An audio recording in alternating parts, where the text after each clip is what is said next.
ఫలితంగా ప్రశాంతత లేకపోవడానికి, ఫలితంగా 10 మందితో నువ్వు ప్రేమగా పలకరించలేకపోవడానికి ప్రధాన కారణం చెప్పమంటావా? ఇక్కడ ఉండవలసినటువంటి దేవుణ్ణి ఎప్పుడో బయటికి గెంటేశావు. ఇక్కడ ఉండవలసిన దేవుడు ఇక్కడ లేడో. ఎక్కడో ఉన్న సైతాన్ గాడు వచ్చి ఇప్పుడు నీ శరీరంలో, నీ హృదయంలో పరిపాలన చేస్తున్నాడు.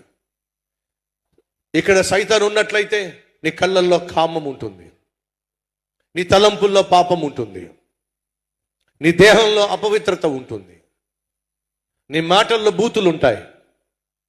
ఎందుకంటే సైతాను గాడు, పాపిష్టివాడు, వాడే నీ ఇంట్లోకి వస్తే నిన్నంతా కూడా పాపంతో నింపేస్తాడు. అడుగుతున్నా, పరిశుద్ధుడైనటువంటి దేవుడు ఉన్నాడా నీ హృదయంలో?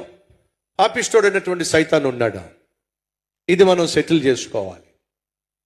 ఇది చాలా అవసరం.